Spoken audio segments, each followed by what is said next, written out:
There's something pretty special about fishing in the mountains in the Pacific Northwest during summer.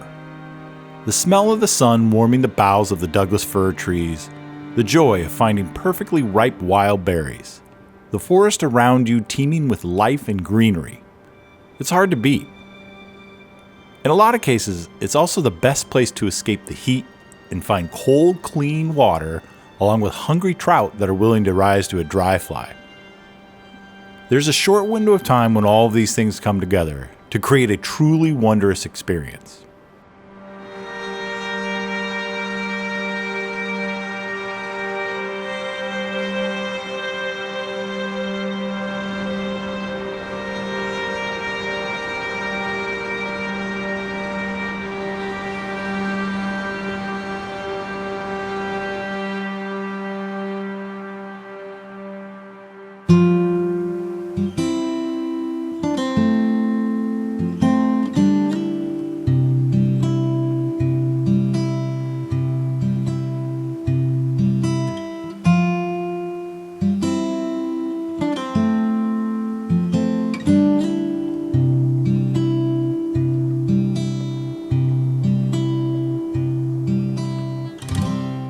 When I first met Joseph Beare, I knew we would hit it off instantly.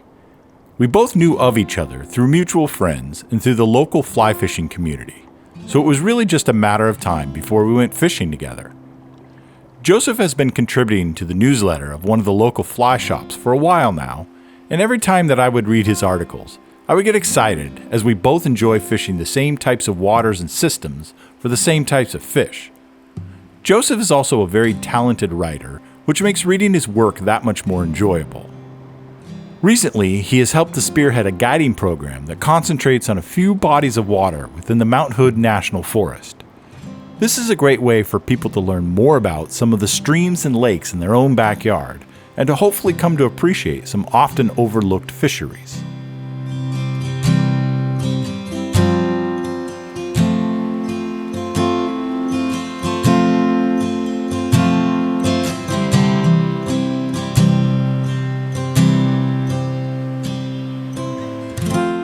When he reached out to me to tag along on some of the scouting trips for the guiding program aptly named Fly East, I was not only extremely honored, but also excited.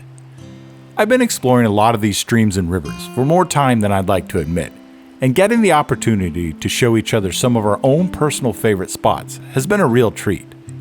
Different people look for different things while fishing, and to see a certain spot through someone else's lens can really help you become a better angler.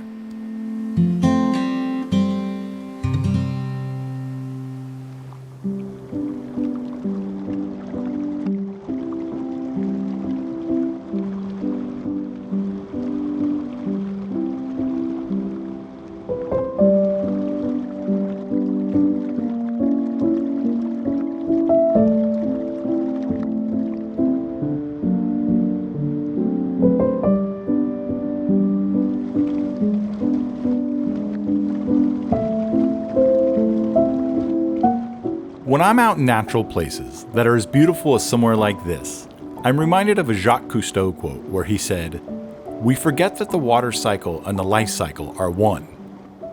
It helps me to remember that we are connected to Earth and its cycles more than we may be aware of at times in modern human life. I feel drawn to water, not only because of fishing, but I believe because of something deeper and possibly more primal. Fly fishing takes me to some pretty special places, which I try to not take for granted, and I enjoy connecting with people that feel the same way.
Sometimes, in the pursuit of wild fish, our adventures take us to places where the hand of man is currently impacting the place, or has in the past.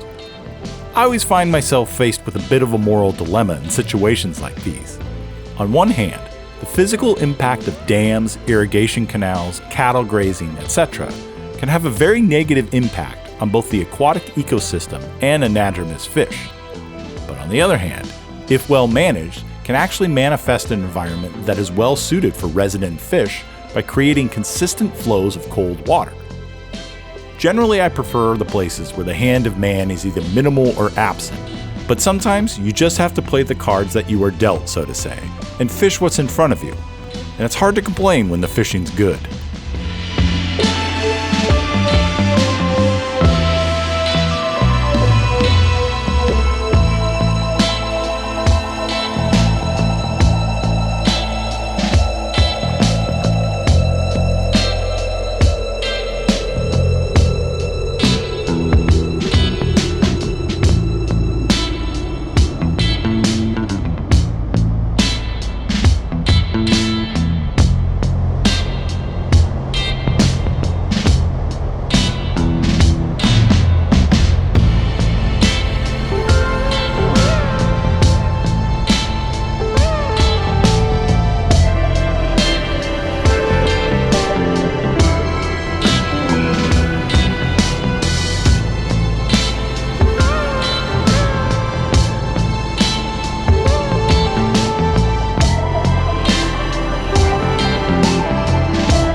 One thing that I have come to love about fly fishing is that it has made it so that I am more in tune with the presence and life cycles of aquatic insects. Not only because they are a huge part of the diet of the trout that we love to fish for, but also because it feeds my curious mind. To witness how other creatures live and to get small glimpses into their world satisfies something deep inside of me. Many of these bugs have very short lives, and if they actually make it to adulthood, don't live for much longer. They reproduce, then quickly expire after that. Kind of crazy if you think about it.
Joseph and I were able to find a fair amount of these wild cutthroat, including some that were of a decent size for this size of river. These particular fish have some pretty unique coloring and spotting, likely from being isolated in a river system between two dams. They have adapted to the ecosystem around them and have thrived in its nutrient and oxygen-rich environment. While not completely wild, they have almost taken on a rewilding of sorts.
We had such a great time throughout the day, talking about fishing, music, cheese and beer pairings, and other fascinating topics. They say birds of a feather flock together, and I guess I can make some analogy about feathers and fly fishing and all of that. But to put it simply, I enjoy fishing with good people who enjoy the same things that I do. And at the heart of it, the human connection is one of the most amazing things we are afforded in life. To make those connections in such a special environment or in truly wild places is something that I will always try to seek out. We'll see you again next time. Thanks for coming along for the journey. Cheers.